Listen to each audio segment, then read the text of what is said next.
Arrange कुछ sequences हैं, उसको लैटिन में सेला कहा जाता है। तो उस बेसिस पे नाम रॉबर्ट हुक ने उन सेल्स का दिया सेल्स। ठीक है, उन ब्लॉक्स को क्या कहा? सेल्स कहा। क्लियर है? तो किसने डिस्कवरी की? रॉबर्ट हुक ने। लेकिन रॉबर्ट हुक ने डेड सेल्स को देखा था। फिर इसके बाद आए ल्यूवेनहॉक, नाम सुना होगा। Leeuwenhoek was the first who saw living cell. ठीक है, उन्होंने माइक्रोस्कोप में सबसे पहले लिविंग सेल किसने देखा? ल्यूवेनहॉक ने।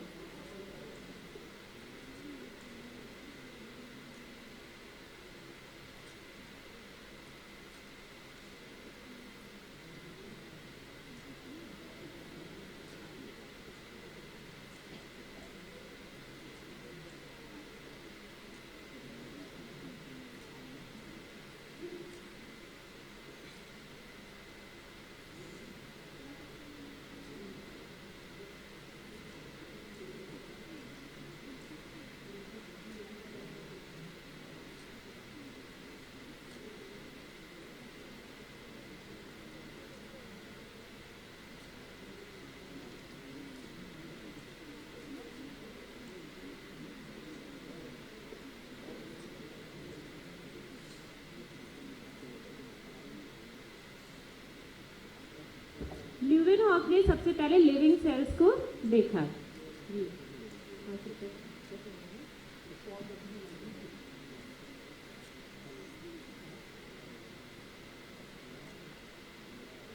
हेलो,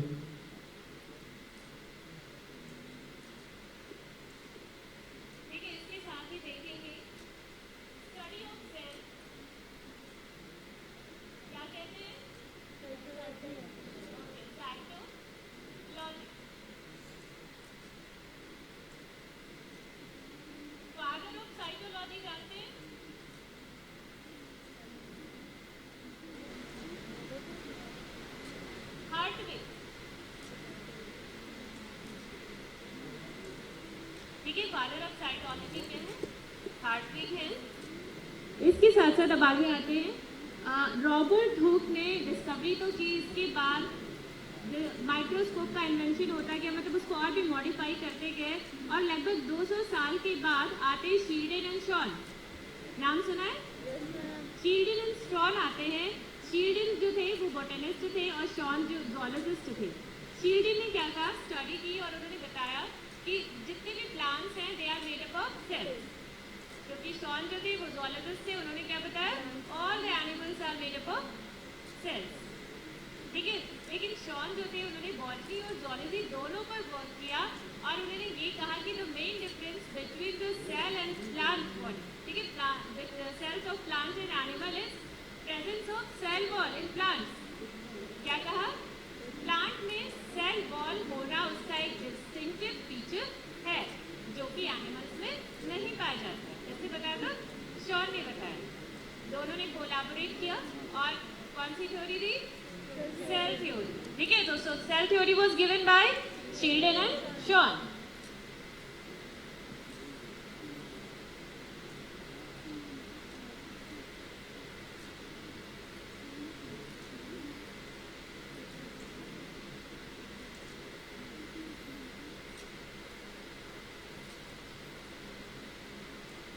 ठीक है, cell theory Schleiden and Schwann ने दी और सेल थ्योरी के मेन पॉइंट्स इन्होंने क्या दिए कि सारे ऑर्गेनिजम्स किसके बने हैं? सेल के बने हैं।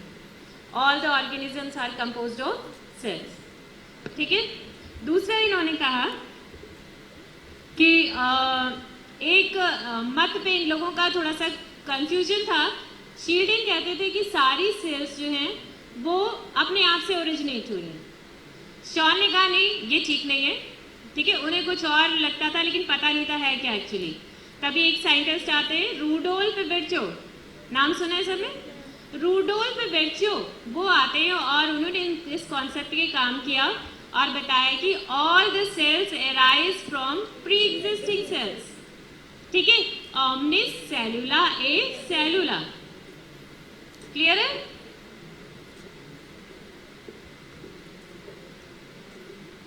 ये विजिबल है सबको ब्लैक बोर्ड? नहीं?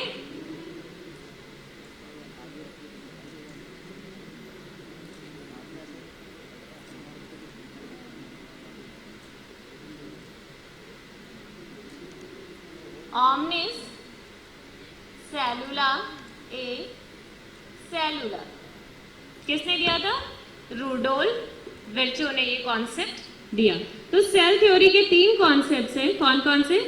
Cell is the structural and functional unit of life. दूसरा क्या था? All the cells are, all the organisms are made up of cells. और तीसरा कॉन्सेप्ट क्या आया? All the cells arise from pre existing cells. समझ में आ रहा है? आ रहा है समझ में? ठीक है, मतलब ये है कि जितने भी ऑर्गेनिजम्स हैं वो सभी सेल्स के बने हुए हैं। सेल्स क्या है? हमारी कार्यात्मक और संरचनात्मक इकाई है। और तीसरा क्या कॉन्सेप्ट कहता है कि सभी सेल्स अपनी पूर्ववर्ती सेल से डेवलप हुई हैं। ठीक है, किसी को लैंग्वेज की दिक्कत?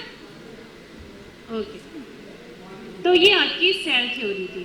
कौन से 3 पॉइंट्स दिए? ये आपको समझ में आ गए? नेक्स्ट आते हैं सिग्निफिकेंस ऑफ सेल थ्योरी। महत्व क्या है सेल थ्योरी का? ठीक है, सेल थ्योरी ये बताती है कि जितने भी ऑर्गेनिजम्स हैं उनकी सेल्स जो हैं वो स्ट्रक्चरली एंड फंक्शनली सिमिलर है from bacteria to the human being. कोई डिफरेंस नहीं है। सभी सेल्स क्या होती हैं? सबके एक आउटर मेम्ब्रेन होती है, देन प्रोटोप्लाज्म होता है, न्यूक्लियस है, ठीक है, साइटोप्लाज्म है, सभी में। ये क्या करता है? ये from lower to higher organisms में एक सिमिलैरिटी, सेल्स के स्ट्रक्चर और फंक्शन में सिमिलैरिटी को दर्शाता है कि सब एक ही जैसी सेल से बने हुए हैं। क्लियर है? ये सिग्निफिकेंस है सेल थ्योरी का। नेक्स्ट आते एक्सेप्शंस ऑफ सेल थ्योरी। चलिए, इससे पहले हम बात करेंगे कि what is the meaning of structural and functional unit of cell. समझ में आ रही है बात? ये स्ट्रक्चरल भी है और ये फंक्शनल यूनिट भी है। क्या मतलब है इसका? बता सकते हैं कोई? देखिए, स्ट्रक्चरल कैसे, मैंने पहले भी बताया, बहुत सारी, सपोज करिए कि आपका बॉडी का एक ऑर्गन हार्ट है। हार्ट के सेल्स मिलकर हार्ट के टिश्यू बनाते हैं और सारे टिश्यूज मिलकर क्या बना लेते हैं? हार्ट का ऑर्गन। ठीक है, हार्ट ऑर्गन बन गया पूरा। ऐसे ही पूरा ऑर्गन, हार्ट के जितने भी ऑर्गन्स उसमें इंक्लूड होने हैं, जिससे आपका सर्कुलेटरी सिस्टम चलने लगा, वो भी इसी प्रकार से बना है। बाकी ऑर्गन सिस्टम भी सेल्स, और सेल्स से टिश्यूज, और टिश्यूज से फिर ऑर्गन सिस्टम्स, ठीक है, इसी सीक्वेंस में बने। अब जब सभी ऑर्गन सिस्टम मिल जाते हैं तो क्या बन जाती है? बॉडी, एक स्ट्रक्चर बन गया। That's why cell is the structural unit of life. ये बात समझ में आई? फंक्शनल कैसे? फंक्शनल, एक सिंगल सेल को अगर हम लेंगे, सपोज करिए अमीबा, ठीक है, अमीबा भी इंडिविजुअली सारे फंक्शंस जो जीवित रहने के लिए जरूरी है परफॉर्म करता है। ठीक है, may be expression, respiration, digestion, ठीक है, सारे फंक्शंस। तो एक सिंगल सेल क्या करती है? वो सारे फंक्शंस करती है जो जीवित रहने के लिए जरूरी हैं। और हमारे जीवन के लिए सारी सेल्स का जो एक फंक्शनल पूरा मिला हुआ रूप है, वो क्या है? हमारी लाइफ है। ठीक है, तो इस तरीके से cell functional unit of life है। ये क्लियर है क्यों स्ट्रक्चरल और फंक्शनल यूनिट है लाइफ की? क्लियर है? कोई परेशानी? नेक्स्ट आते हैं एक्सेप्शंस ऑफ सेल थ्योरी पे। ठीक है, वैसे तो उन्होंने कहा कि जितने भी ऑर्गेनिजम्स हैं सभी सेल्स के ही बने हुए हैं और एक जैसे सेल्स के बने हैं, लेकिन देयर आर सम एक्सेप्शंस, जैसे कि वायरस। ठीक है, वायरस क्या है? वायरस अगर बाहर रहता है तो वो नॉन लिविंग है, और लिविंग प्रॉपर्टी कब शो करता है? जब हमारी बॉडी के अंदर आ जाता है। ठीक है, अगर स्ट्रक्चरली देखें तो वायरस में ना ही साइटोप्लाज्म, प्रोटोप्लाज्म, न्यूक्लियस या कहेंगे बाउंड्री, सेल बाउंड्री है, सिर्फ एक प्रोटीन का खोल है और उसके अंदर उसका जेनेटिक मटेरियल है। तो ये क्या है? Exception of cell theory. और ये सभी आप लोग जानते हैं कि virus is the link between living and non living organisms. Next exception है रेड ब्लड सेल्स। ठीक है, रेड ब्लड सेल्स आप लोग जानते हैं, कुछ ऐसा राउंडेड स्ट्रक्चर है जिसके अंदर कोई न्यूक्लियस नहीं होता है, ठीक है, न्यूक्लियस प्रेजेंट नहीं होता है। ये ऐसा किस लिए करता है कि ज़्यादा से ज़्यादा हीमोग्लोबिन को ऑक्यूपाई कर सके, ऑक्सीजन को कैरी कर सके, क्योंकि और भी सेल ऑर्गेनेल्स अगर होंगे वो क्या करेंगे, उस ऑक्सीजन को खुद के लिए यूज़ करने लगेंगे, ठीक है। तो वो उसके अंदर न्यूक्लियस एब्सेंट होता है और सारे सेल ऑर्गेनेल्स जितने कि आपको पता है, माइटोकॉन्ड्रिया, ठीक है, lysosome, endoplasmic reticulum, Golgi bodies, ये सभी इसके अंदर एब्सेंट होते हैं। ये भी क्या है, सेल थ्योरी का एक्सेप्शन है। नेक्स्ट एक्सेप्शन क्या है, मैच्योर सीड ट्यूब।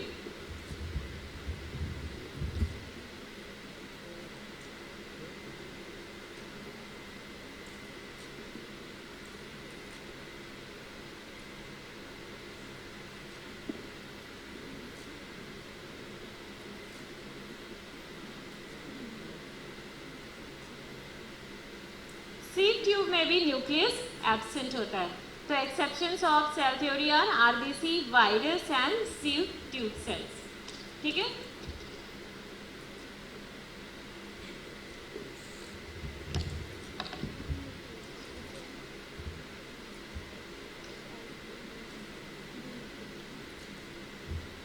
अब आपको कुछ विजिबल है ब्लैक बोर्ड पे, ठीक है। ये शो कर रहा है व्हाइट बोर्ड पे, ये शो कर रहा है कि क्या रेंज है हमारी सेल्स की, ठीक है। सेल्स 0.0 माइक्रोन से 20 माइक्रोन साइज के हो सकते हैं और सबसे छोटी सेल 0.1 माइक्रोन की माइकोप्लाज्मा होती है, ठीक है। सबसे छोटी सेल्स कौन सी है, माइकोप्लाज्मा। सपोज कर सकते हैं सबसे बड़ी सेल कौन सी है, ऑस्ट्रिच है, ठीक है, नियर अबाउट 17 सेंटीमीटर्स की। लेकिन सारी एग्स जो हैं ये क्या है, ये सिंगल सेल ही होते हैं। कभी सोचा इस बारे में, जितने भी एग देखते हैं, ठीक है, वो सारे एग सिंगल सेल ही होते हैं। और सबसे बड़ी सेल कौन सी है, ऑस्ट्रिच एग की।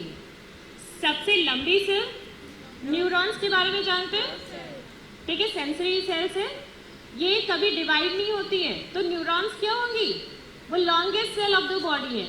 और ब्लू वेल की सबसे लंबी सेल जो है, लॉन्गेस्ट सेल कौन सी है, ब्लू वेल की नर्व सेल, ठीक है, नियर अबाउट 90 मीटर्स या कहेंगे 25 to 90 मीटर्स होती।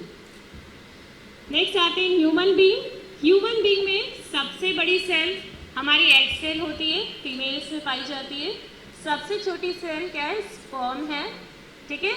और इसके बाद स्मॉलेस्ट लार्जेस्ट सेल जो होगी या लॉन्गेस्ट सेल जो होगी वो कौन सी है, बता सकते हैं, अभी बताइए मैंने, नर्व सेल, ठीक है। वो कभी डिवाइड नहीं होती, तो अगर लॉन्गेस्ट सेल कभी पूछा जाए तो वो क्या है, हमारी नर्व सेल होती है। क्लियर है। सबसे छोटी सेल कौन सी है, माइकोप्लाज्मा, ठीक है, पैरासिटिक बैक्टीरिया, माइकोप्लाज्मा।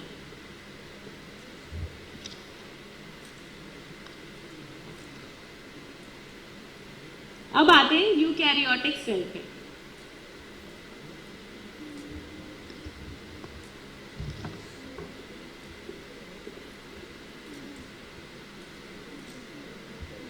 सेल्स दो टाइप की होती हैं, आपको पता है, prokaryotic and eukaryotic cells. Prokaryotic cells कौन सी होंगी, जिनमें जो न्यूक्लियस होता है वो किसी न्यूक्लियर मेम्ब्रेन से बाउंडेड नहीं होता है, ठीक है, लेस डेवलप्ड न्यूक्लियस है और उसमें सेल ऑर्गेनेल्स एब्सेंट होते हैं। यूकैरियोटिक सेल्स, सपोज करिए जैसे कोई भी चीज़ हम स्टार्ट करते हैं तो हमारे पास चीज़ों की कमी होती है और हम कैसे भी कोई काम चला लेते हैं, ठीक है। पर जैसे जैसे डेवलपमेंट हो जाता है हम अपनी रिक्वायरमेंट के हिसाब से सामान इकट्ठा करते जाते हैं। और आप इसका एग्जाम्पल आपके घर का किचन भी हो सकता है। गांव में देखेंगे तो कैसे भी हम कुछ छोटी छोटी चीज़ों से काम चला लेते हैं, पर जैसे ही हमने डेवलपमेंट की तरफ पैर रखा, हमारे पास किचन आया, उसके अंदर हर काम के लिए हर अलग अलग चीज़ें हैं। क्लियर हो रहा है। तो जैसे ही सेल डेवलपमेंट शुरू हुआ या सेल डेवलप होनी शुरू हुई, उसने क्या किया, अलग अलग रिक्वायरमेंट के हिसाब से अलग अलग सेल ऑर्गेनेल्स डेवलप करने शुरू कर दिए। तो यूकैरियोटिक सेल में फॉर एग्जांपल प्लांट सेल की बात करें तो फोटोसिंथेसिस के लिए क्लोरोप्लास्ट डेवलप कर लिया, ठीक है, रेस्पिरेशन के लिए माइटोकॉन्ड्रिया, डाइजेशन के लिए लाइसोसोम्स, ठीक है, ट्रांसपोर्ट के लिए Golgi bodies and endoplasmic reticulum. तो ये सारे सेल ऑर्गेनेल्स किसमें प्रेजेंट है? यूकैरियोटिक सेल्स में, जो कि नहीं प्रेजेंट है प्रोकैरियोटिक सेल्स में। क्लियर हो रहा है? ठीक है, तो मेजर डिफरेंस क्या है? Less developed nucleus in prokaryotic cell and fully developed nucleus which is surrounded by a nuclear membrane is present in eukaryotic cells। ठीक है, और दूसरा इंपॉर्टेंट डिफरेंस क्या है? सेल ऑर्गेनेल्स, ठीक है, वो किस में प्रेजेंट है? यूकैरियोट्स में, and they are absent in prokaryotes.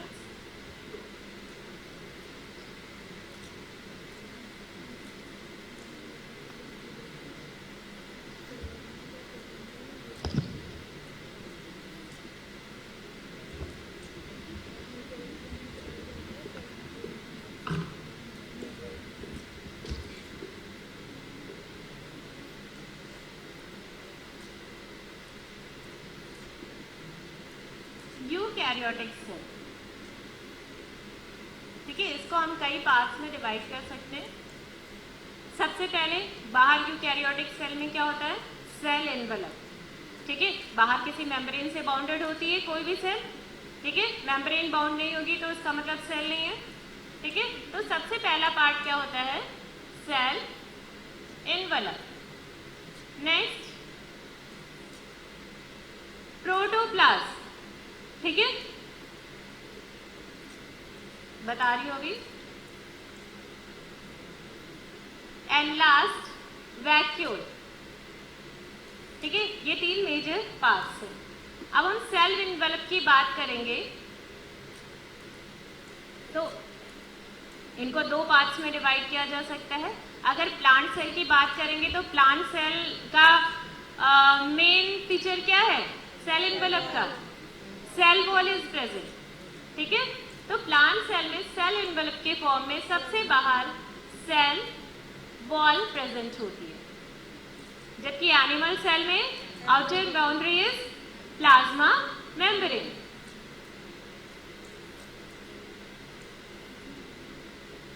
ये प्लाज्मा मेम्ब्रेन प्लांट और सेल्स दोनों में ही प्रेजेंट होती है, जबकि सेल वॉल किसका डिस्टिंक्टिव फीचर है? प्लांट्स का। क्लियर?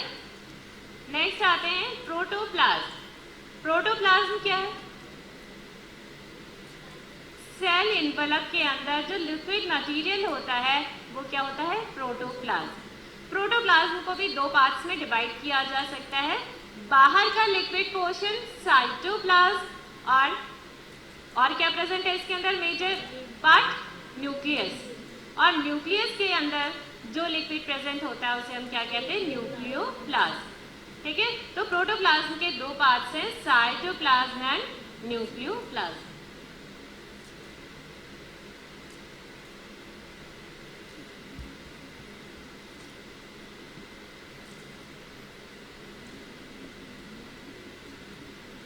ठीक है, या न्यूक्लियोप्लाज्म को हम सिंपली पहले न्यूक्लियस लिखेंगे। ठीक है, अब साइटोप्लाज्म जो है, तो प्रोटोप्लाज्म सिंगल नहीं, cytoplasm is different and protoplasm अलग चीज है। साइटोप्लाज्म और न्यूक्लियोप्लाज्म को मिलाकर क्या बनता है? प्रोटोप्लाज्म। ठीक है, प्रोटोप्लाज्म क्या है? Cytoplasm plus nucleoplasm. ये बहुत ही क्लियर होना चाहिए आप सबको। ठीक है, न्यूक्लियस के बाहर का जो मटेरियल है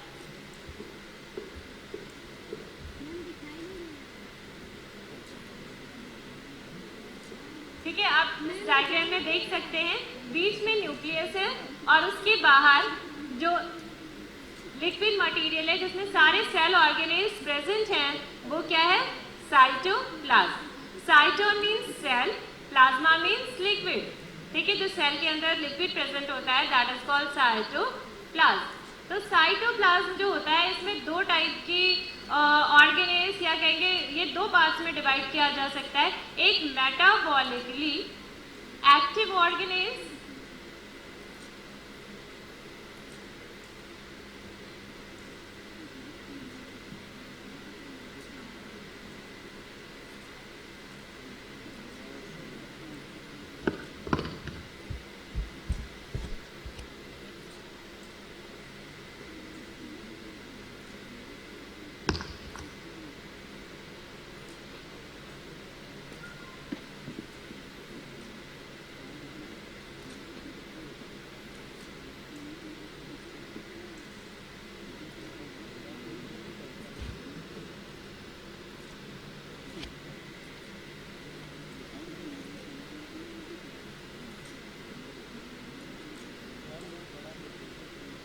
metabolically active cell organelles,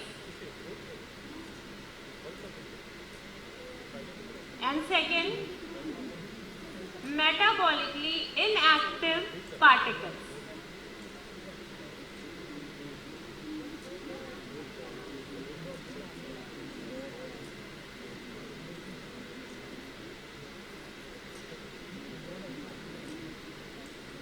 ठीक है, मेटाबॉलिकली एक्टिव सेल ऑर्गेनेल्स वो सेल ऑर्गेनेल्स जो जितने भी हमारी बॉडी में फंक्शंस हो रहे हैं उसमें एक इम्पॉर्टेंट रोल प्ले करते हैं।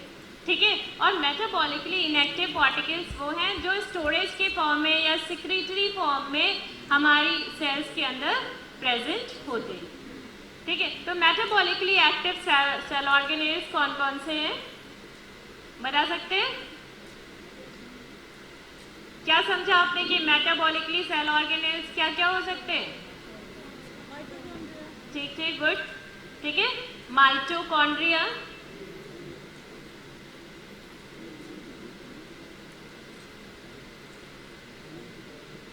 क्लोरोप्लास्ट, ठीक है, mitochondria, chloroplast, Golgi body, endoplasmic reticulum, lysosome, microbodies, ये सभी क्या है? मेटाबॉलिकली एक्टिव सेल ऑर्गेनेल्स हैं। ठीक है, क्लियर है? और इनएक्टिव पार्टिकल्स कौन कौन से हैं? सिक्रीटरी, ठीक है, स्टोर्ड मटेरियल्स, सिक्रीटरी मटेरियल्स, ये क्या है? मेटाबॉलिकली इनएक्टिव पार्टिकल्स हैं।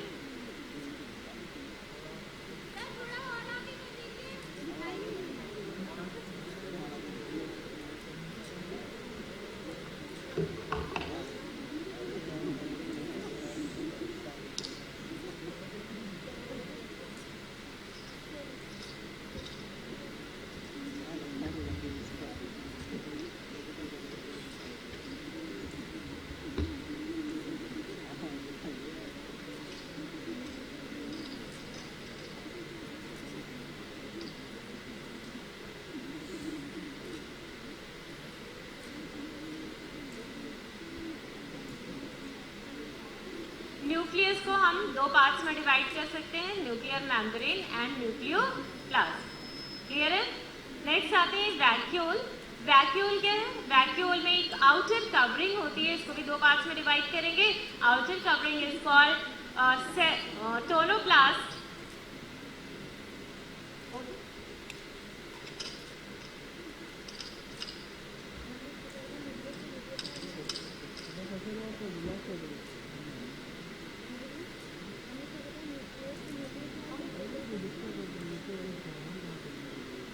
ठीक है, किसमें? टोनोप्लास्ट, और टोनोप्लास्ट के अंदर प्रेजेंट सेल। नाउ ये स्ट्रक्चर क्लियर है सबको?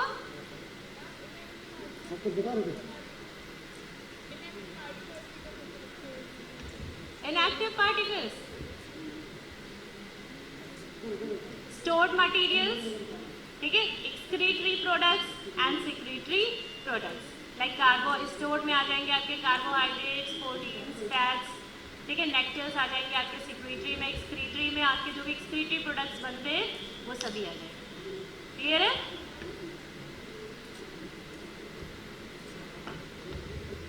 ये स्ट्रक्चर क्लियर है सबको सेल का? ठीक है, आप डायग्राम में देख सकते हैं।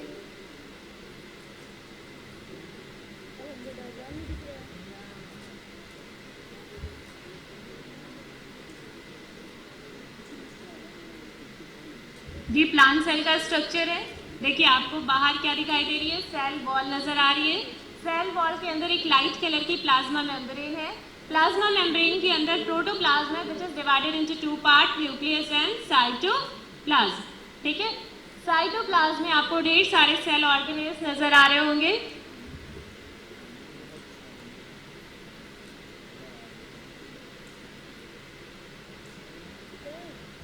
ये क्लियर है? ठीक है, ढेर सारे सेल ऑर्गेनेल्स नजर आ रहे हैं जिसमें कि आप न्यूक्लियस के बाहर एंडोप्लाज्मिक रेटिकुलम देख सकते हैं, then mitochondria, Golgi body, lysosomes, ये सारे सेल ऑर्गेनेल्स प्रेजेंट है। आप फिर प्लांट सेल की बात करेंगे, आप उस साइड का फिगर देखिए। प्लांट सेल में आपको एक एक्स्ट्रा स्ट्रक्चर दिखाई दे रहा है, वैक्यूल। ठीक है। उसकी आउटर कवरिंग को मैंने क्या बताया, क्लोरोप्लास्ट कहते हैं, और उसके अंदर सेल सैप प्रेजेंट होता है। ये वैक्यूल्स एनिमल सेल्स में भी होते हैं, लेकिन प्लांट सेल्स में ये बड़ा होता है और एनिमल सेल्स में बहुत छोटे छोटे और जल्दी ही खत्म हो जाते हैं। ठीक है, ये डिफरेंस है प्लांट एंड एनिमल सेल्स में। आपको जो मेजर डिफरेंस नजर आ रहा है, प्रेजेंस ऑफ सेल वॉल, ठीक है, outer covering in plant cell and outer covering in animal cell is plasma membrane.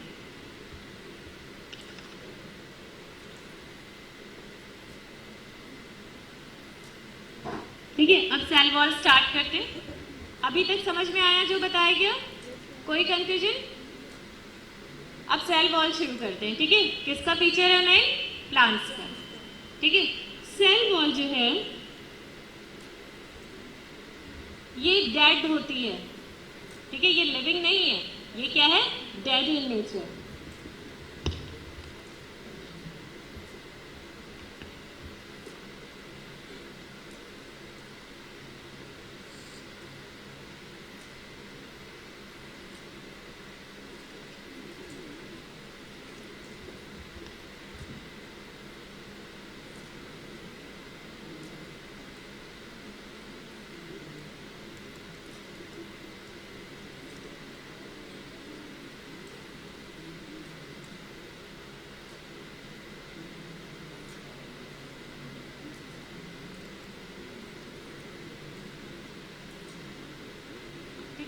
Found in cell wall, dead in nature and secreted by protoplasm and made up of mainly cellulose. ठीक है, cellulose की बनी हुई होती है। अब आप diagram को देख सकते हैं। ठीक है, क्लियर है डायग्राम, समझ में आ रहा है? वहां जो बना है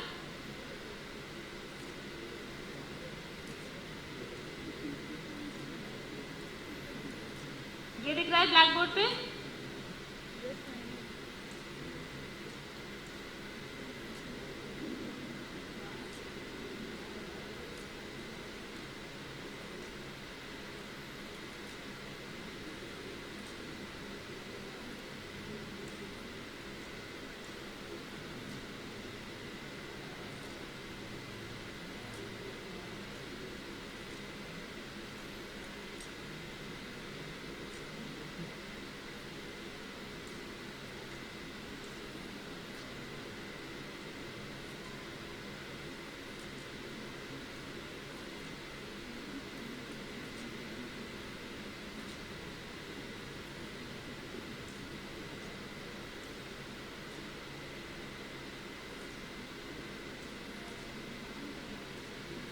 ये क्लियर हो रहा है कुछ?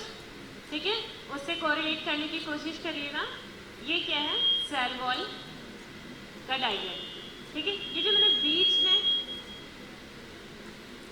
बीच में एक लाइनिंग की, ठीक है, बीच में एक लाइनिंग है, आपको पता है सेल वॉल क्या होती है, वो 3 लेयर्स की बनी हुई होती है।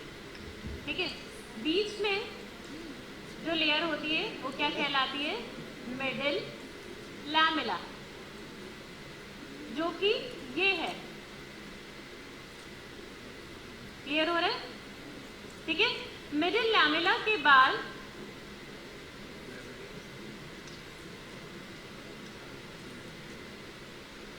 ठीक है, फर्स्ट लेयर जो है, ये जो मैंने शो की है यहाँ पे, ये क्या है, प्राइमरी सेल वॉल। ठीक है, प्राइमरी सेल वॉल के बाद जो थर्ड लेयर होती है वो क्या है, सेकेंडरी सेल वॉल।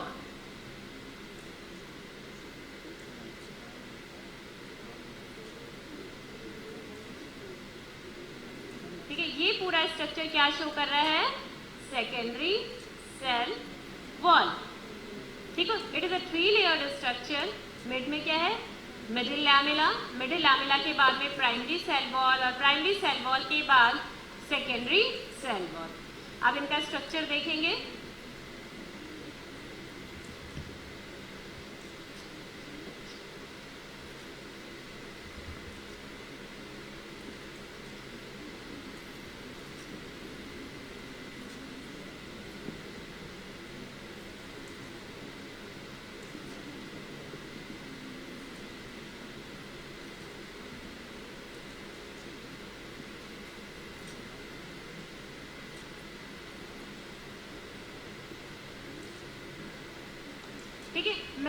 लैमेला जो है वो बीच की सीमेंटिंग लेयर है, वो दो सेल्स को आपस में जोड़ती है।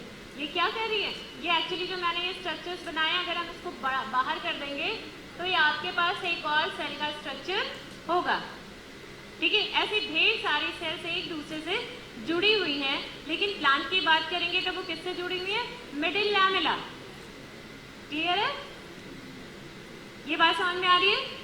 ये क्या है, सीमेंटिंग पार्ट है आपके, जैसे ईंटों को जोड़ने के लिए सीमेंट का यूज करते हैं, इसी तरीके से दो सेल्स के बीच में क्या होती है, मिडिल लैमेला होती है, जो एडजस्टिंग सेल्स को के लिए सीमेंटिंग का काम करती है। ठीक है, ये दो सेल्स को आपस में जोड़ती है और कैल्शियम एंड मैग्नीशियम पेक्टेट की बनी होती है। वेरी इंपॉर्टेंट, किसकी बनी है, कैल्शियम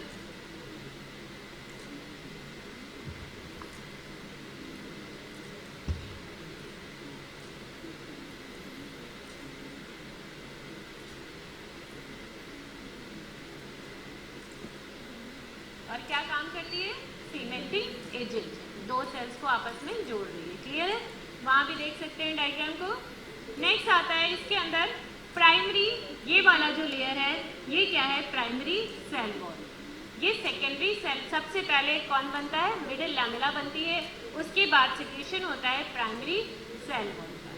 प्राइमरी सेल वॉल जो है, पैक्टेट इसमें भी है, तो कुछ पैक्टिन की मात्रा क्या होगी, प्राइमरी सेल वॉल में भी होगी। ये आपके एग्जाम का क्वेश्चन है, किसमें कौन सी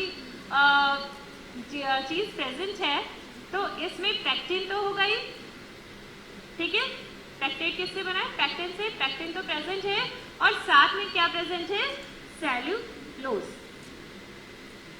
किसकी बनी है, पैक्टिन एंड सेल्यूलोज की बनी होती है, थिन होती है और इलास्टिक होती है। ठीक है, आप इसको खींच सकते हैं और ये पतली होती है। क्लियर है, नेक्स्ट आते हैं secondary cell wall. Primary cell wall के बाद सेकेंडरी सेल वॉल सबसे लास्ट में बनती है, और ये सब किससे बन रही है, मैंने आपको बताया साइटोप्लाज्म के सिक्रीशन से बनती है, उसके डिपोजिशन से बनती है। सेकेंडरी सेल वॉल में सेलुलोज पैक्टिन तो होता ही है, इसके साथ साथ कुछ और केमिकल्स भी इकट्ठा होने लगते हैं, जैसे कि लिग्निन,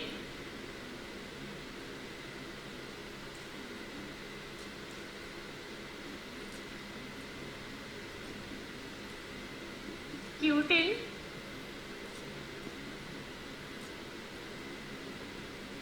सुबेरिन। ठीक है, सेल्यूलोज तो होता ही है, हेमीसेल्यूलोज,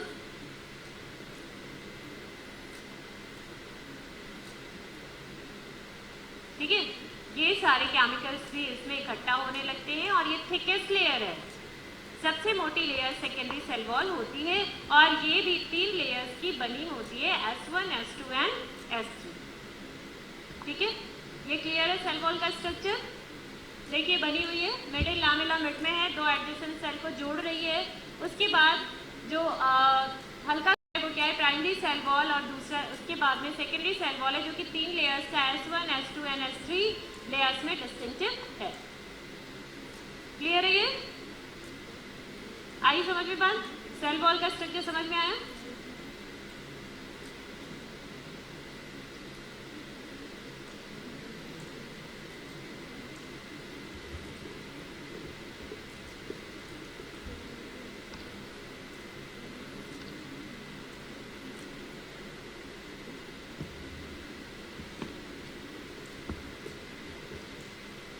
ये स्ट्रक्चर अगर क्लियर हो रहा है तो इसको ध्यान से देखें। ये सेल वॉल का केमिकल ऑर्गेनाइजेशन, ठीक है, कैसे सेल वॉल बनी है, या सेलुलोज का कैसा उसके अंदर ऑर्गेनाइजेशन किस टाइप से होता है।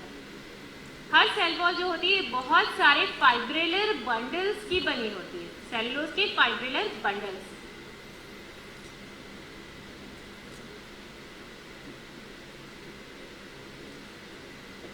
ठीक है, सपोज करिए इस टाइप के क्या है, लंबे लंबे होते हैं, ये क्या है, फाइब्रिलर बंडल से बड़े बड़े।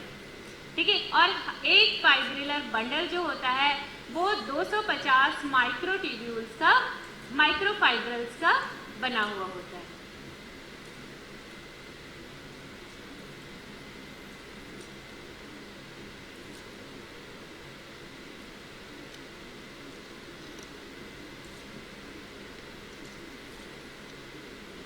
250 माइक्रोफाइब्रिल्स हैं, इनमें से एक माइक्रोफाइब्रिल जो है 50 माइसिलीज की बनी होती है।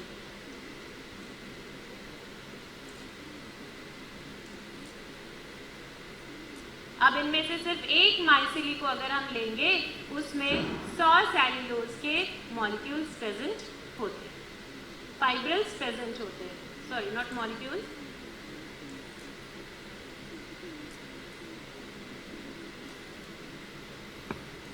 ठीक है, ये है, इसमें क्या है, ये एक फाइब्रिलर बंडल है, इसमें 250 माइक्रोफाइब्रिल्स प्रेजेंट हैं और हर एक माइक्रोफाइब्रिल में 50 माइसिलीज प्रेजेंट है और हर एक माइसिली में 100 सेल्यूलोज प्रेजेंट है। ठीक है, सेल्यूलोज फाइब्रिल्स प्रेजेंट है। क्लियर है? ये एग्जाम में पूछा जाता है, क्या कॉन्स्टिट्यूशन है इसका?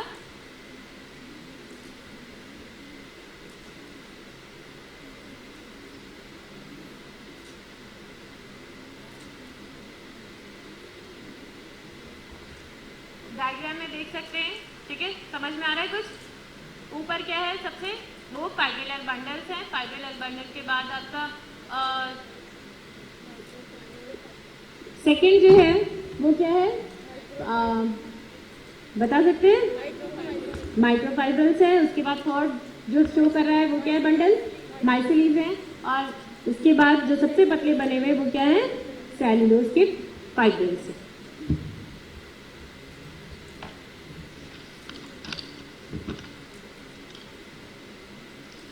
अब देखिए, हम लोगों ने पढ़ा कि केमिकल्स जैसे जैसे सेल वॉल पुरानी होती जाती है उसमें केमिकल्स का डिपोजिशन होता जाता है। ठीक है, तो ये जो केमिकल्स का डिपोजिशन है, मेनली लिग्निन, ठीक है, इनका डिपोजिशन हर सेल में कुछ अलग तरीके से होता है और एक अलग शेप ले लेता है, जिसको हम कहते हैं थिकनिंग ऑफ सेल वॉल। ठीक है, ये सेल्स के अंदर की थिकनिंग है। देखिए, कभी ये एनुलर फॉर्म में होती है, देन स्पाइरल, अगर स्पाइरली ट्विस्टेड है तो वो स्पाइरल है। नेक्स्ट स्केलरी फॉर्म, मतलब सीढ़ी जैसी, ठीक है, सीढ़ी जैसा स्ट्रक्चर बना होगा। उसके बाद रेटिकुलेट मीन्स जाली जैसी, एक जाली जैसा बना लेता है, उसको हम रेटिकुलेट कहते हैं। और नेक्स्ट है पिटेड, जहाँ जहाँ पर ये डिपोजिशन या केमिकल्स डिपोजिशन नहीं होते हैं वहाँ पर जो जगह छूट जाती है वो एक छेद के फॉर्म में होती है। ठीक है, उसको हम क्या कहते हैं, पिट्स कहते हैं। और वो क्या कहलाते हैं, वो पिट्स कहलाते हैं। दो प्रकार के होते हैं, बॉर्डर्ड पिट्स एंड सिंपल पिट्स। पिट्स क्या है, जहाँ पे डिपोजिशन या थिकनिंग नहीं होती है उन पोर्शंस को हम पिट्स कहते हैं। क्लियर है? नेक्स्ट आते हैं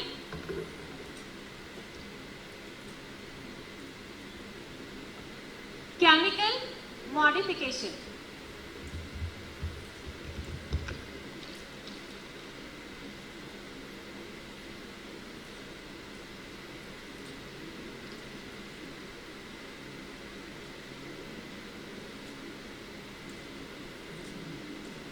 केमिकल मॉडिफिकेशन ऑफ सेल, पता चल रहा है कि सेल जैसे जैसे पुरानी हो रही है उसमें बहुत सारे डिपोजिशंस होते जा रहे हैं। ठीक है, ये कई प्रकार के डिपोजिशन होते हैं, जैसे कि लिग्निफिकेशन। लिग्निफिकेशन में क्या है, नाम से ही पता चल रहा है, लिग्निन का जमा होने लगता है। ठीक है, ये क्या करता है, ये वाटर के लिए परमिएबल है, lignin is permeable to water, लेकिन ये पौधे को क्या, या सेल वॉल को एक मैकेनिकल स्ट्रेंथ प्रोवाइड करता है, जिससे वो रिजिड रहती है, जल्दी टूटती नहीं है। तो काम लिग्निफिकेशन से क्या फायदा है, मैकेनिकल स्ट्रेंथ प्रोवाइड करना।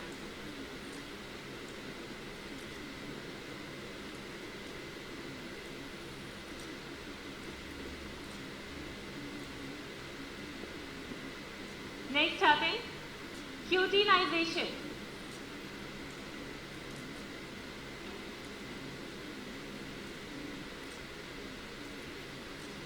ये सब पॉलीसेक्राइड्स हैं। ठीक है, क्यूटिनाइजेशन क्यूटिन के जमाव के कारण होता है। ये सेल की इम्परमिएबिलिटी को बढ़ाता है, सेल वॉल की। ठीक है, impermeable to water.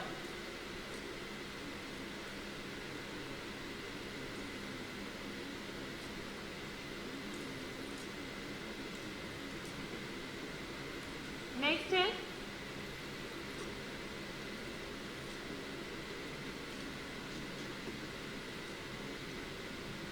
सुबेरनाइजेशन। Suberin. सुबेरिनीकरण Hindi में अगर बात करें तो ये लिग्नीकरण है, ये क्यूटिनीकरण है, ये सुबेरिनीकरण है।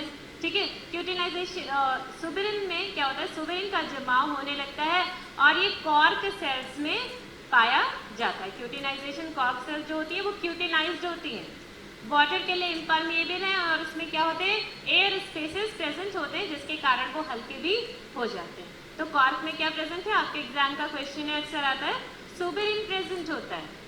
ठीक है,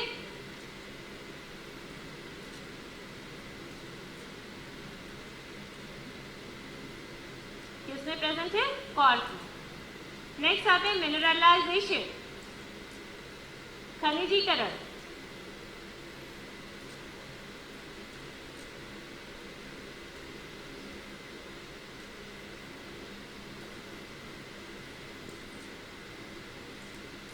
ठीक है, मिनरल्स जब इकट्ठा होने लगते हैं, इसमें सिलिका है, कैल्शियम है, ठीक है, कैल्शियम कार्बोनेट है, कैल्शियम ऑक्सलेट है।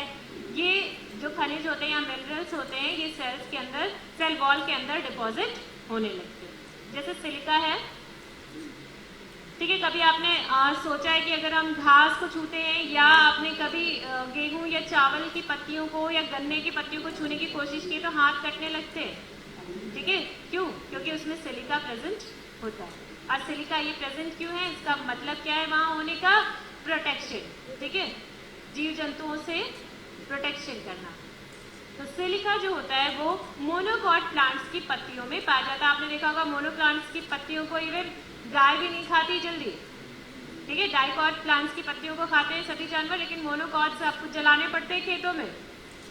ठीक है, ऐसा इसलिए होता है क्योंकि उसके अंदर सिलिका प्रेजेंट होता है और उसको जानवर भी नहीं खा पाते। दूसरी इंपॉर्टेंट चीज बताएंगे, तो मोनोकॉट प्लांट्स में क्या प्रेजेंट है, सिलिका। कैल्शियम कार्बोनेट,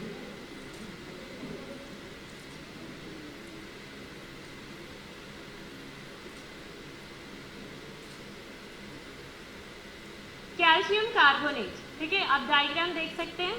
सिस्टोलिक, बहुत इंपॉर्टेंट क्वेश्चन एग्जाम का, आप इसको ऐसे याद करिए, सी अगर कार्बोनेट है, ठीक है, जहां कार्बोनेट है वहां क्या होगा, सिस्टोलिक, उसका नाम क्या होगा, सिस्टोलिक। कुछ ऐसे अंगूर के दाने जैसे संरचनाएं बन जाती हैं, स्ट्रक्चर्स बन जाते हैं सेल वॉल के अंदर, और वो क्या कहलाते हैं, सिस्टोलिक कहलाते हैं। पहला स्ट्रक्चर देख सकते हैं।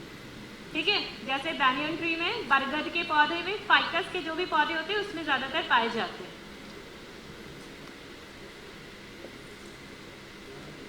ठीक है, फाइकस के प्लांट्स में या इंडियन रबर के प्लांट में प्रेजेंट होता है। क्या कहते हैं कैल्शियम कार्बोनेट के क्रिस्टल्स को, सिस्टोलिक।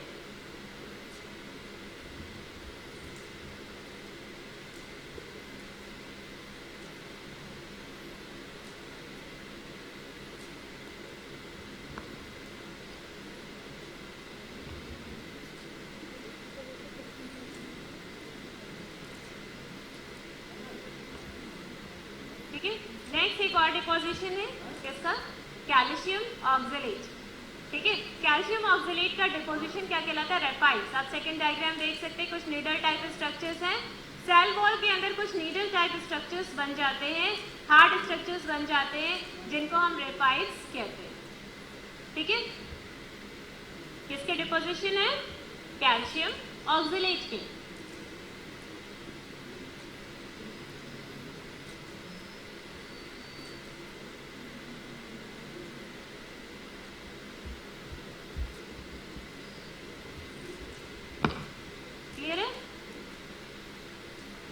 कैल्शियम ऑक्सलेट के डिपोजिशन को क्या कहेंगे, या नीडल लाइक डिपोजिशन को रेपाइट्स कहते हैं, और कैल्शियम कार्बोनेट के डिपोजिशंस को सिस्टोलिक कहते हैं। क्लियर है, लिख पा रहे हैं, लिख पा रहे हैं कि नहीं, आवाज नहीं आ रही है भाई, नहीं लिख पा रहे हैं, विजिबल भी नहीं है।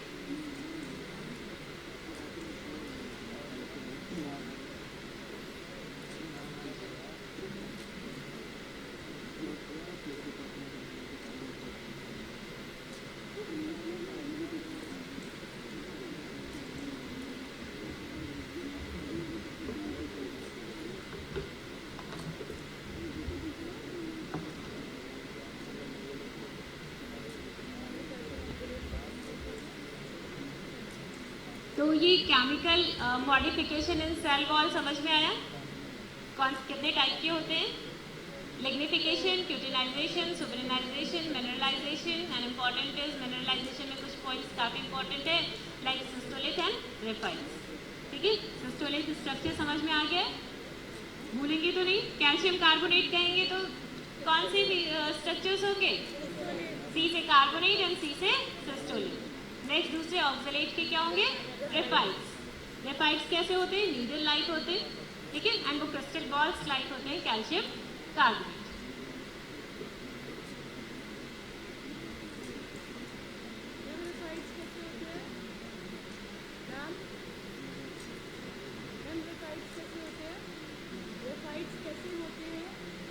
नीडल लाइक, ये स्ट्रक्चर देख रहे हैं रेफाइल्स का। नेक्स्ट इसमें नीडल लाइक स्ट्रक्चर्स नजर आ रहे हैं कुछ इस तरीके से, अगर आप ब्लैक बोर्ड देख पा रहे हैं।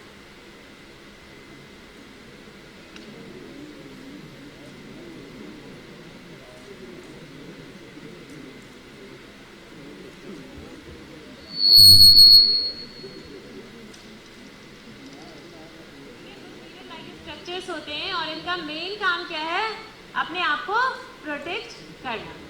ठीक है, और ये पाए जाते हैं आपके बिग्नोनिया एंड डायंथस में। रेफाइट्स किस में प्रेजेंट है? बिग्नोनिया एंड डायंथस के प्लांट्स में। अब फॉर्मेशन ऑफ सेल वॉल देख लेंगे। फॉर्मेशन ऑफ सेल वॉल जो है, सेल वॉल की फॉर्मेशन मेनली एंडोप्लाज्मिक रेटिकुलम और गोल्जी बॉडी से ही होती है। दोनों ही इन्वॉल्व होते हैं सेल वॉल के फॉर्मेशन में, लेकिन गोल्जी बॉडी से क्या कहेंगे कि एंडोप्लाज्मिक रेटिकुलम से वो वेसिकल्स जो रिच इन पेक्टिन होती हैं, जिसमें पेक्टिन की मात्रा ज़्यादा होती है, वो कहलाती है फ्रेगमोप्लास्ट। ठीक है, एंडोप्लाज्मिक रेटिकुलम कि वो वेसिकल्स जो पेक्टिन में रिच होती हैं वो फ्रेगमोप्लास्ट कहलाती हैं, और वही सेल प्लेट के फॉर्मेशन में क्या करती हैं? रोल प्ले करती हैं।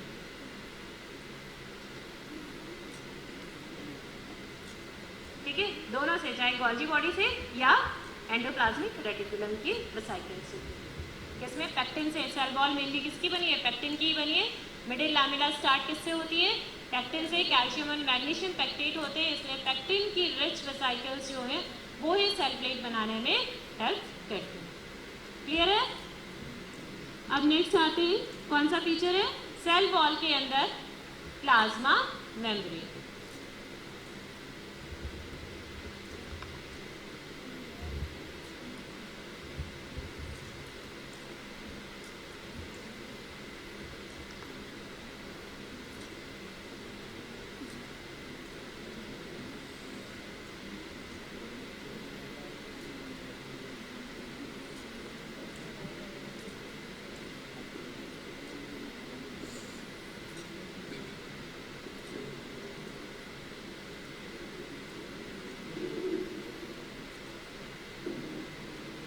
ठीक है, मेन फीचर्स क्या है? ये लिविंग बाउंड्री है, लिविंग मेम्ब्रेन होती है। सेल वॉल कैसी थी? Non living. ठीक है, थिन होती है, काफ़ी पतली होगी और इलास्टिक है। इसको आप 25 टाइम्स ज़्यादा खींच सकते हैं। ठीक है, इलास्टिक इन नेचर होती है। प्लाज्मा मेम्ब्रेन वैसे तो एनिमल्स की क्या है? आउटर बाउंड्री है, और लेकिन प्लांट सेल में सेल वॉल के अंदर प्रेजेंट होती है।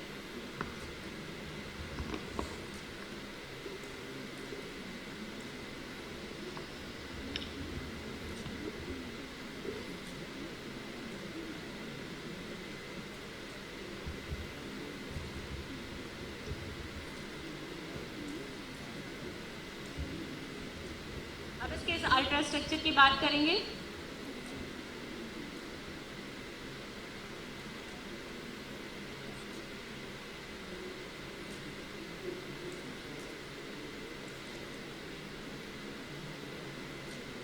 ठीक है, सबसे पहला मॉडल प्लाज्मा मेम्ब्रेन का चार्ल्स ओवरटन ने दिया था, जिन्होंने कहा कि ये प्लाज्मा मेम्ब्रेन जो है 2 लिपिड के बाइलेयर्स की बनी हुई है। सिंपल बता दिया, और ज़्यादा कुछ इसमें उन्होंने इसको मॉडिफाई नहीं किया। क्या बताया? चार्ल्स ओवर जल। इन्होंने क्या किया, बताया कि दो लिपिड के मॉलिक्यूल्स एक दूसरे के ऊपर प्रेजेंट होते हैं, बाइलेयर होती है, ये प्लाज्मा मेम्ब्रेन है। नेक्स्ट आते हैं सैंड डैनिली एंड डैप्सन।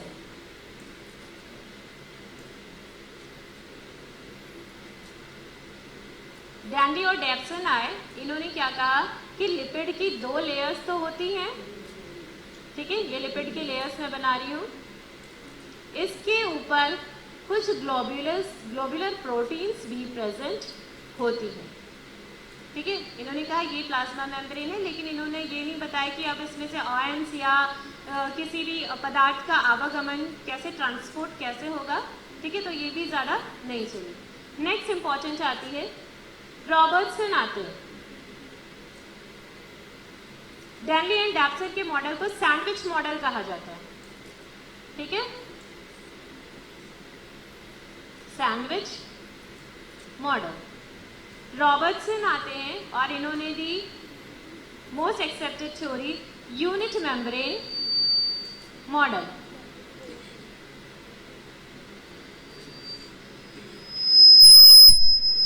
ठीक है, यूनिट मेम्ब्रेन मॉडल में भी इन्होंने क्या कहा कि प्रत्येक प्लाज्मा मेम्ब्रेन जो है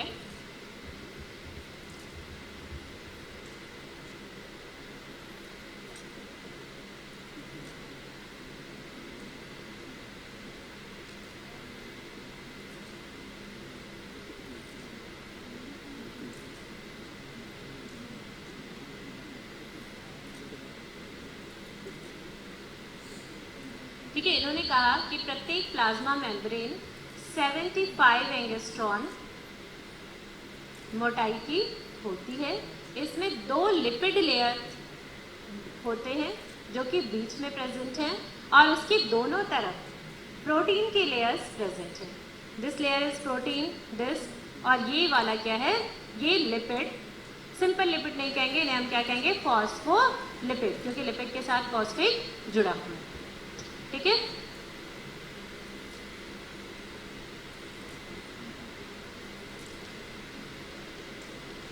तो ये मॉडल क्या कहलाया, try लैमिलर model.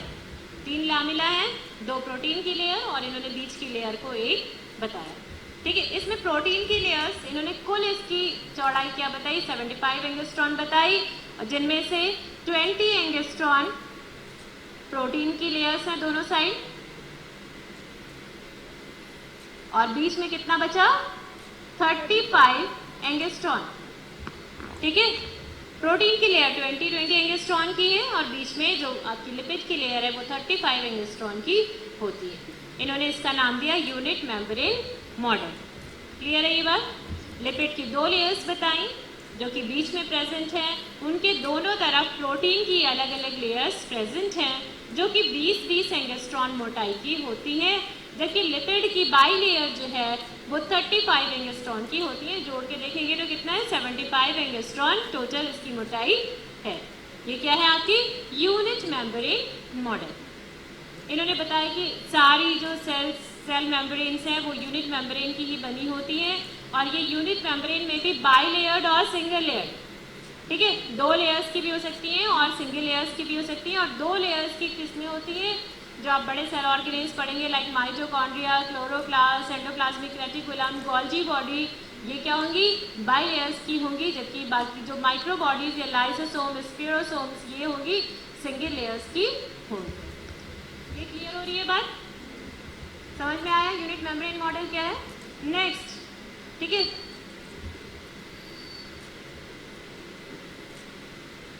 Next most accepted model was fluid mosaic model. Fluid mosaic model किसने दिया था, बता सकते हैं, किसने दिया था, सेंगर एंड निकोल्सन, ठीक है।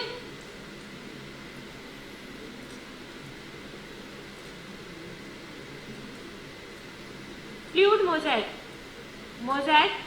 मोज़ेक क्या पैटर्न है, जिसका कोई पैटर्न नहीं होता है वो चीज़ क्या होती है, मोज़ेक होती है, ठीक है। आप किसी भी, जैसे आपके घर में वो टाइल्स वगैरह पहले लगती थी कि किसी भी तरीके से वो क्या बोलते हैं उसको, संगमरमर की कुछ पट्टियां होती थी, उसको ऐसे डाल दिया और उसको उसकी फर्श बना दी। उसे हम कह रहे थे मोज़ैक लगी हुई है घर पे। तो जब किसी चीज़ का कोई पैटर्न नहीं होता तो वो क्या होती है, मोज़ैक। फ्लूइड इसलिए क्योंकि फ्लूइडिटी शो करती है, ठीक है, नाम इसलिए दिया गया फ्लूइड मोज़ैक मॉडल। आप फर्स्ट स्ट्रक्चर में देख सकते हैं।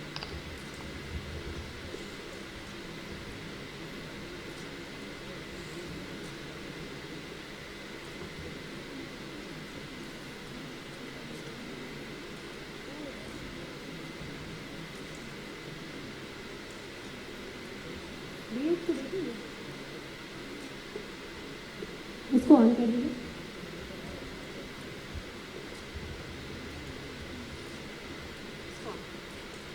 ठीक है, फ्लूइड मोज़ैक मॉडल में इन्होंने क्या कहा कि सारी मेम्ब्रेन्स लिपिड बाईलेयर की बनी होती हैं, जिसमें बीच बीच में प्रोटीन्स भी प्रेजेंट होती हैं।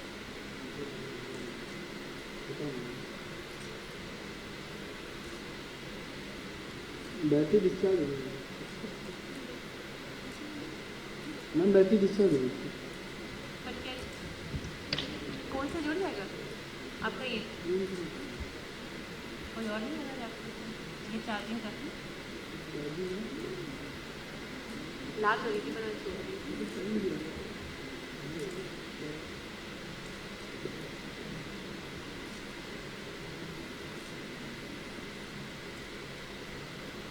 ठीक है, कुछ इस तरीके से होती है जिसमें लिपिड की 2 लेयर्स प्रेजेंट होती है। ठीक है, एक लेयर ये है, ये, और उसके बीच बीच में प्रोटीन्स इंसर्टेड होती हैं और कुछ प्रोटीन्स इसके आउटर लेयर पे भी प्रेजेंट होती है। बात समझ में आ रही है? तो लिपिड बाईलेयर है और इसके साथ साथ प्रोटीन्स कितने टाइप की हैं? 2 टाइप की प्रोटीन्स प्रेजेंट होती हैं।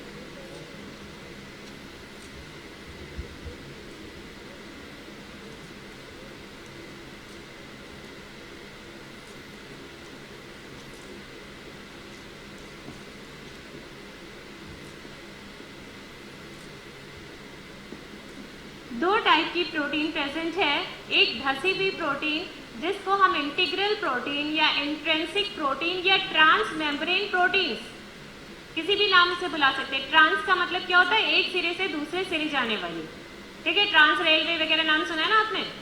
ठीक है, तो ट्रांस में उसको क्या कहेंगे? Trans proteins. जैसे कि ये वाली प्रोटीन्स हैं, ये लिपिड है, ये प्रोटीन है, ये इंट्रिंसिक प्रोटीन, इंटीग्रल प्रोटीन या ट्रांस मेम्ब्रेन प्रोटीन्स कहलाती हैं। मैं एक नाम लिख रही हूँ, इंटीग्रल प्रोटीन। दूसरी जो इसकी सरफेस पे प्रेजेंट होती है उनको हम क्या कहते हैं? एक्सट्रिंसिक। इनसे इंटरनल। बायो में आप क्या करेंगे? बहुत सारी चीजों को उनके नाम से भी समझने की कोशिश करेंगे। ठीक है, इंटीग्रल अंदर प्रेजेंट है और दूसरी कौन सी? एक्सट्रिंसिक, जो कि बाहर प्रेजेंट है।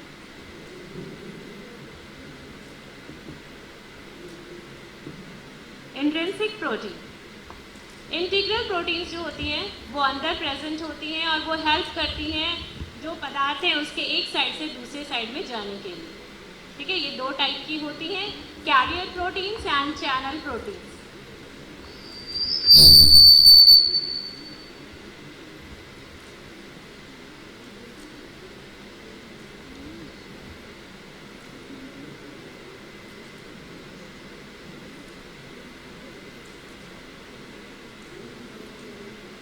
ठीक है, carrier protein and channel proteins, ये 2 प्रकार के इंटीग्रल प्रोटीन्स होती हैं।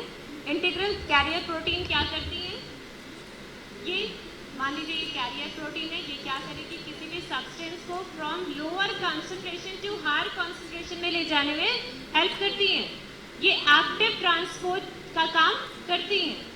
ठीक है, ये एज एंजाइम काम करती हैं। ये किसी भी सब्सटेंस को यहाँ से लेंगी जहाँ की लोअर कॉन्सेंट्रेशन में है और क्या करेंगी? इसको इधर की ओर छोड़ देंगी। ठीक है, तो ये क्या करती हैं? एक्टिव ट्रांसपोर्ट में इनका रोल है और ये किसी भी सब्सटेंस को from higher lower to higher concentration की तरफ ले जाती हैं एंड एक्ट एज एंजाइम्स। इनका शेप भी चेंज हो जाता है और ये पूरी जो आपकी प्लाज्मा मेम्ब्रेन है इसमें क्या कर सकती हैं? ट्रैवल भी कर सकती हैं। नेक्स्ट आते हैं एक्सट्रिंसिक चैनल प्रोटीन्स।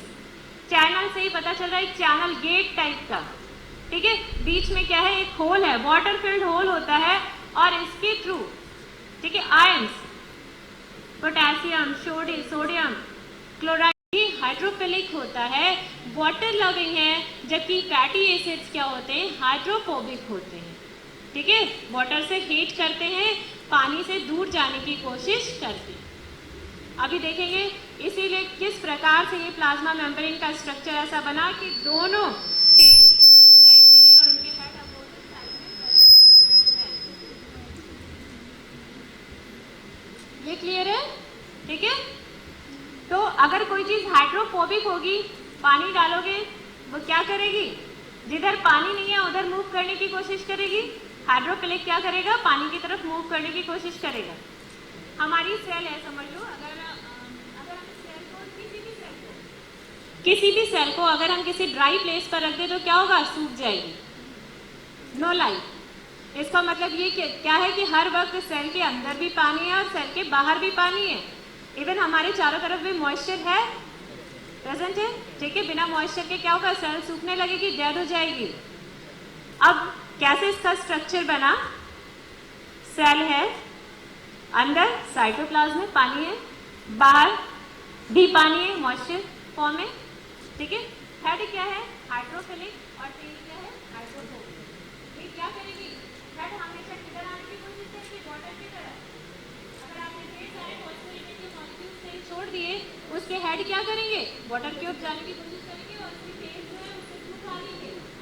और ऐसा करते वक्त क्या होगा, अगर मान लीजिए फॉस्फोलिपिड को पानी में डाल दिया तो ये बहुत सारे फॉस्फोलिपिड ऐसे कुछ स्ट्रक्चर बना लेंगे। ये पानी से दूर भागते, क्योंकि ये पानी की तरफ है, एक गोल ग्रुप के रूप में फॉर्म कर जाते हैं, माइसेलर स्ट्रक्चर।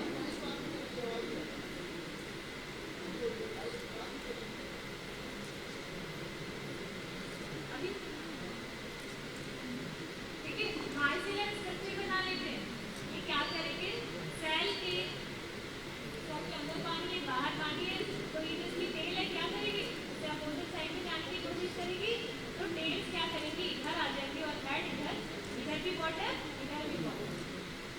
तो अरेंजमेंट कैसा होगा, जैसा आप देख रहे हैं वैसा ही अरेंजमेंट होगा कुछ, क्लियर है। इसीलिए इसका अरेंजमेंट ऐसा होता है कि फॉस्फोलिपिड की टेल एक तरफ होती है और उनके हेड जो होते हैं वो विपरीत दिशा में प्रेजेंट होते हैं, ठीक है। ये क्लियर है सबको।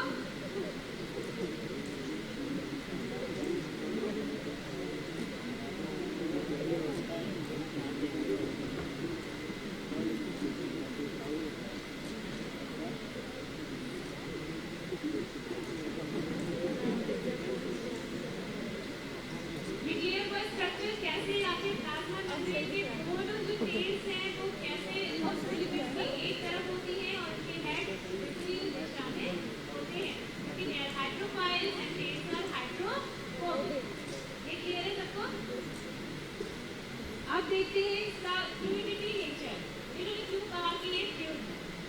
ये जो आपने देखे लिपिड्स हैं, ये कॉन्टिन्यूअस मूवमेंट की स्टेज पे होते हैं, और मूवमेंट कितने प्रकार का होता है, नाम सुना होगा आपने, फ्लेक्सियन, लैटरल डिफ्यूजन, ठीक है, flip flop movement and rotation. नाम से बताती हूँ। फ्लेक्सियन में क्या करता है, ये लिपिड मॉलिक्यूल है, इसका स्ट्रक्चर है, लेकिन ये क्या करता है, ये दूर रखे, इसके फैटी एसिड्स एक दूसरे के पास में छोटे होते हैं, उनसे बड़े होते हैं, छोटे बड़े फ्लेक्सिबिलिटी शुरू करते हैं न्यू। इस मूवमेंट को हम कहते हैं flexion. Lateral diffusion, for example, ये जो लिपिड मॉलिक्यूल्स हैं, ठीक है, ये क्या करेंगे, अभी ये इधर है ब्लैक एंड ब्लू इधर है, थोड़ी देर में ब्लू इधर आ जाएगा, ब्लैक इधर, ये क्या कहलाता है, लैटरल डिफ्यूजन, क्लियर है। इसके बाद है फ्लिप फ्लॉप मूवमेंट।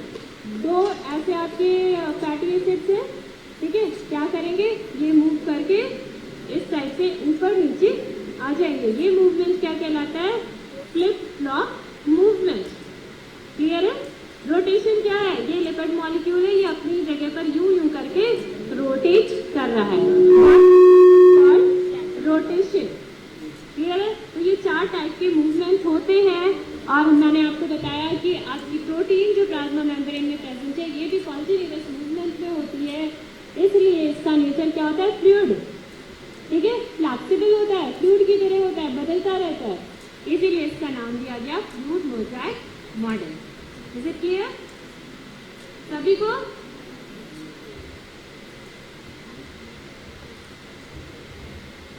ठीक है, इसके आगे अब हम कल पढ़ेंगे और इसको आप सभी जाके रिवाइज करेंगे।